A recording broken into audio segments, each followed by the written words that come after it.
cloître gothique et le réfectoire verront alors moins de moines. L'abbaye entre dans une lente et irréversible décadence. La guerre de Cent Ans, au XIVe siècle, verra sa fortification. L'abbaye de la Sauve-Majeure deviendra une sorte de bourg castral. Les bâtiments seront à nouveau ébranlés. L'abbaye prendra des proportions réduites à l'intérieur de ses remparts. Au XVIe siècle, les guerres de religion la laisseront vide de moines. Il faudra attendre 1660 avec l'introduction de la réforme de Saint-Maur pour voir le dernier sursaut de l'abbaye.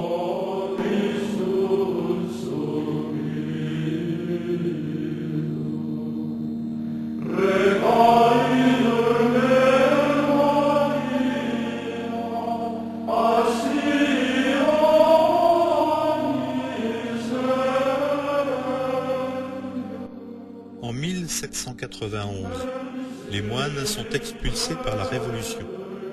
L'abbaye, fermée, sera vite transformée en prison.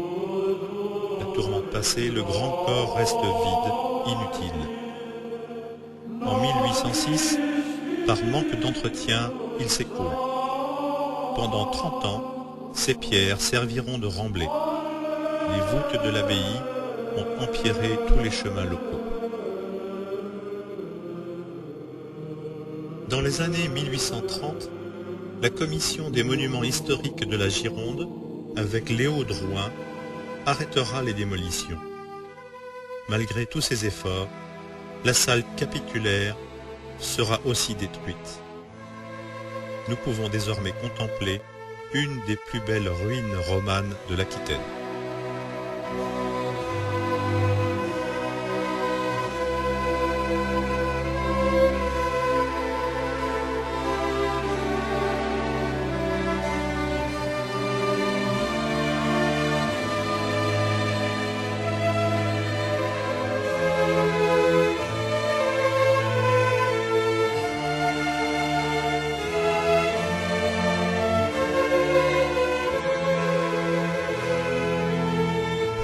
Quand le Saint-Père Gérard et les siens arrivèrent à Poitiers, ils rencontrèrent le comte de Poitou, qui, devant leur projet, vit la main de la providence divine.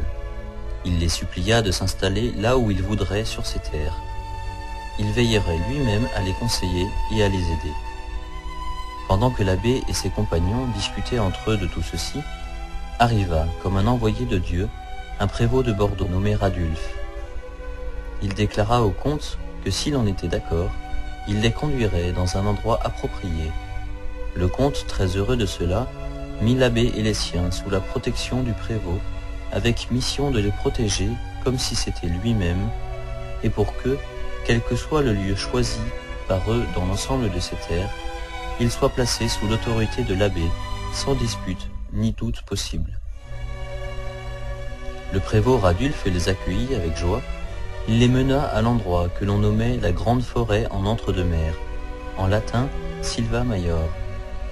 Il leur montra une toute petite église bâtie en terre et non en pierre, mais la forêt poussait tout autour si dense, tout en épines et en ronces, que personne ne pouvait s'approcher de l'église. Il fallait d'abord se faire un chemin par le glaive ou n'importe quel outil de fer. Lorsque l'abbé et les siens arrivèrent devant l'église, un grand désir de s'installer là envahit l'abbé, si grand qu'il promit à Dieu de ne pas chercher plus longtemps ailleurs s'il y était favorable.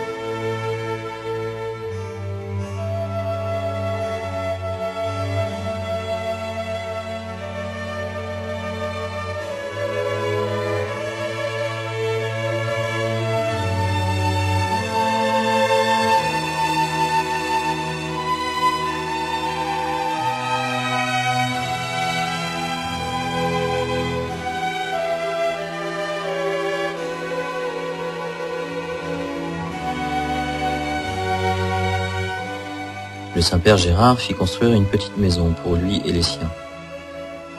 Voilà qu'une certaine nuit, il se mit à prier Dieu de toutes ses forces, qu'il lui montre si cette installation à cet endroit lui plaisait, afin qu'il oriente vers le bien tout ce qu'il ferait selon les trésors de sa tendresse. Fatigué par sa prière, il était profondément endormi, quand il crut voir un char conduit par 2 bœufs qui venaient de l'Orient. Puis, presque que tout de suite, les 2 bœufs se transformèrent en un cheval, et le cheval suivait le même chemin que les bœufs. Puis, le cheval se transforma à son tour, et devint le Fils de Dieu suspendu au gibet de la croix, comme autrefois pour nous. Le bas de la croix touchait le sol, et le haut se dressait jusqu'au ciel.